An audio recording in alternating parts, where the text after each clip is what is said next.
Welcome to Assembly Calendar. I'm Mike Friesen. With us for our program today, Assemblyman Bob Oaks. Bob Oaks represents the 130th Assembly District, an Assembly District that includes the counties of Wayne, Seneca, and, Wayne, Oswego, and Cayuga.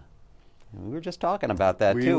We were. Seneca County is close by, and good people in Seneca County, but just not fortunate enough to be represented by the 130th representative.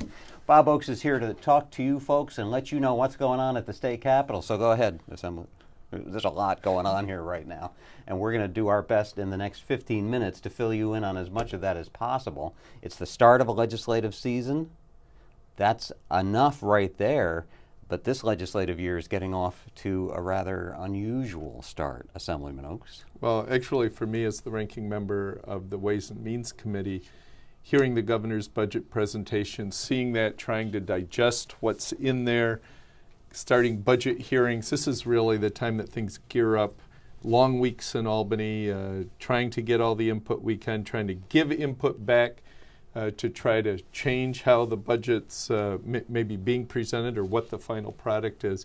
And in the midst of that, the day after the budget presentation in the State of the State address by the governor, we see the Assembly Speaker taken away in handcuffs, being arrested for public corruption, federal public corruption charges.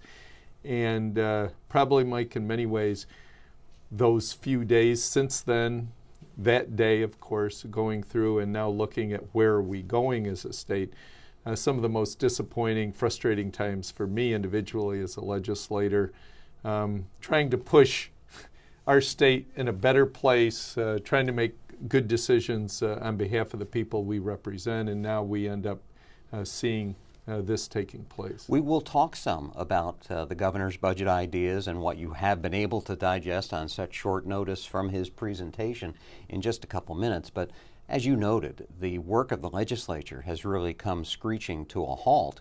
Speaker Silver, arguably the most powerful man here at the state capitol, maybe next to the governor, to have him taken out of the equation, we are expecting within minutes or hours as we sit here in Albany today and tape this program, his resignation as Speaker of the Assembly and the potential appointment of a new Speaker. So there's a certain amount of turmoil as it pertains to the legislative process and how this legislature can move forward dealing with things like budget negotiations. Well, today was supposed to be the first budget hearing.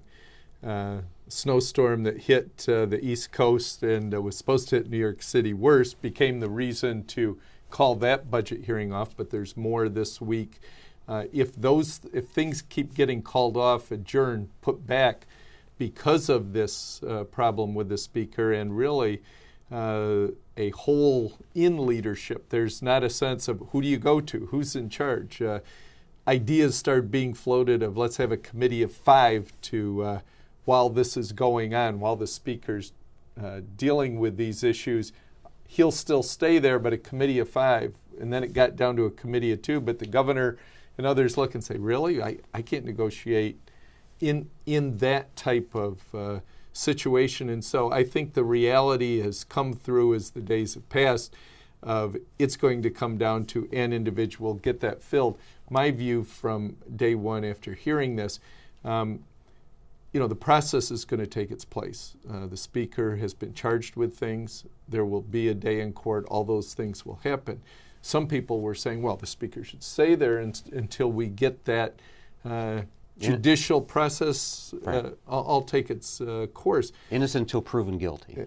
And certainly our system allows that. But here you have individual, powerful from the position, important because of having an impact on how the monies of the state are spent, what laws are passed, the day-to-day operations of government and the legislature and workings. You can't have that situation.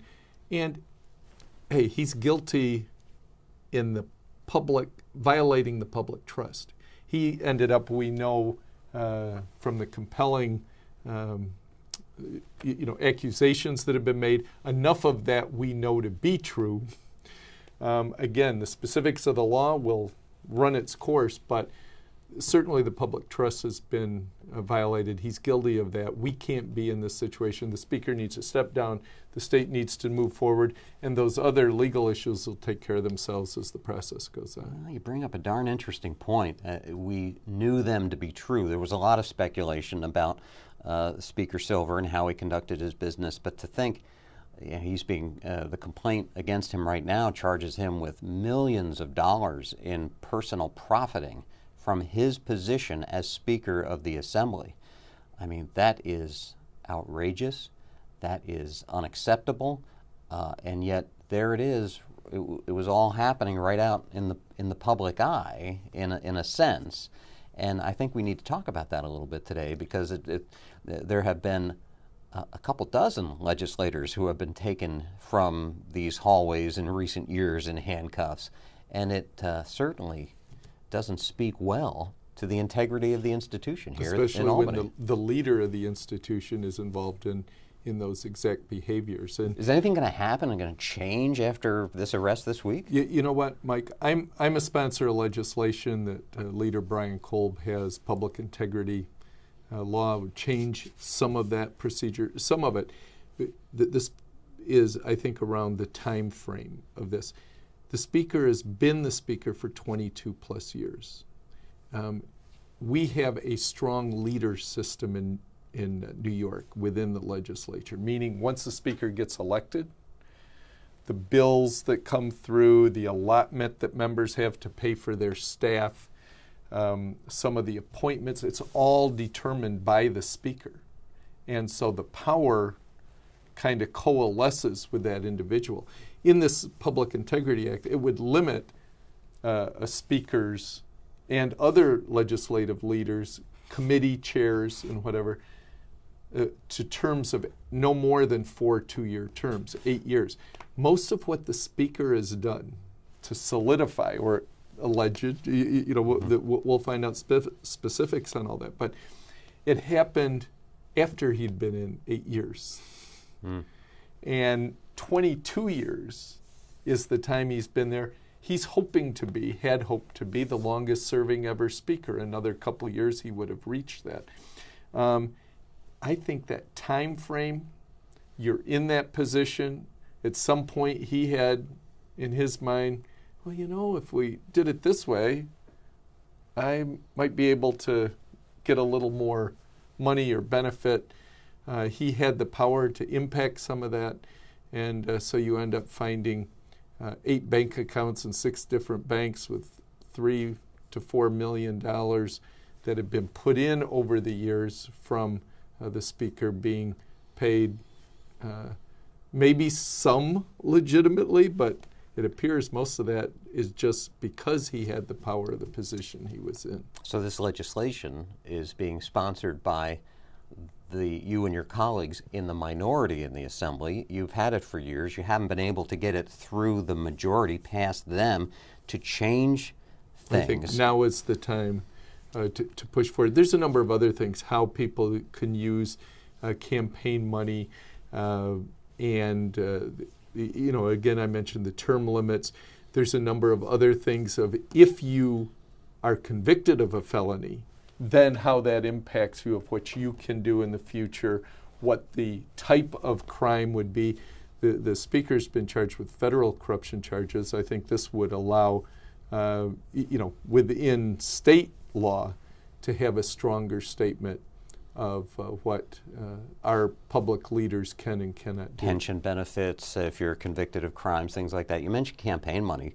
This has really put a spotlight on that concept of that people in public office can use campaign monies to pay for their defense if they get charged with crimes like these. And that's not what that money was really donated to do. It was really being donated to the candidate to propel them to office because of their ideas and what they could do if elected. And this seems like a very strange way of using campaign monies. Absolutely. Yeah. And so I hope that whether that law gets passed or components of that law with other ideas that are worked into together, but I'm proud to be a sponsor of that because I've seen, as you said, the Speaker isn't the first one, but clearly he's the largest kind of vision that people have of what is Albany all about, how does government work. It isn't a proud day for me to be a part of that, but I hope we can start today to begin to build back the public trust. They need to have it. If government's going to work, people have got to have trust in it.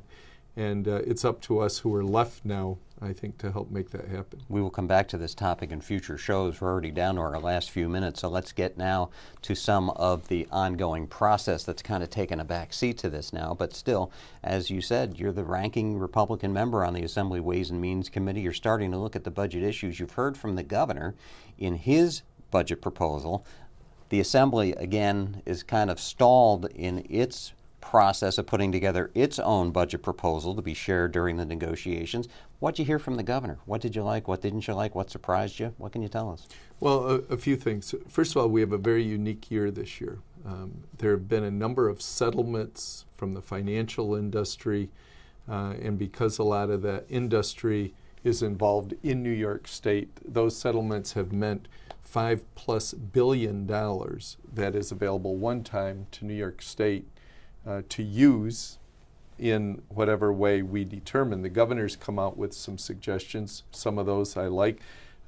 Spending $500 million on broadband to expand that to throughout the state, so that the economics that are involved with that, meaning people need to have access to it to be successful in small businesses as well as individuals working from home, et cetera. Hopefully that will be expanded. I like that. He's looking to spend some of that money on infrastructure projects, bridges, roads.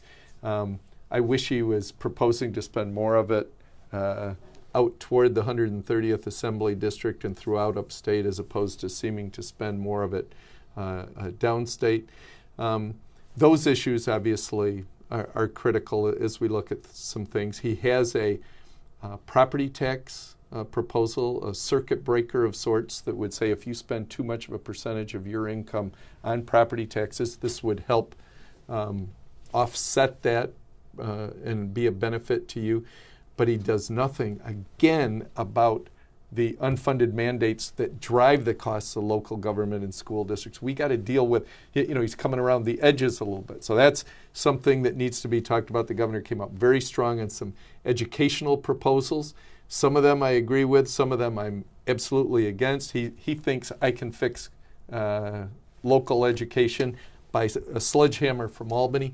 I think we've got to work with the educational structure to make those positive changes happen. So those are just some of the things as we go forward that I think we have to look at. He's put in business taxes cuts, but we don't know what businesses are going to benefit from those. So lots of questions. We got a budget hearing process over the next month.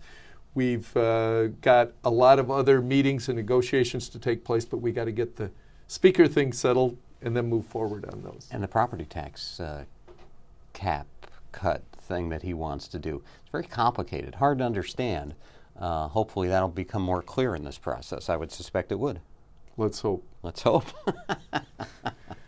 Very truthful. We want to let you folks know how you can reach out to your representative in the 130th Assembly District. You folks in Seneca. Let's say I did it again. Seneca County. Why am I hung up on that? Cayuga County, Wayne County, Oswego County. Get a hold of Bob Oaks at his office in Lyons. Dial 946-5166 or send an email to oaksr@assembly.state.ny.us. We're all 315ers out there, Mike. Wayne the County, area code. Wayne County, Yep. Cayuga County, And Oswego County. You got it. I'll get it right next time. Bob Oaks, thanks for joining us today. Thank you, Thank you, folks, too, for spending your time. We'll hope to see you again soon for our next edition of Assembly Calendar.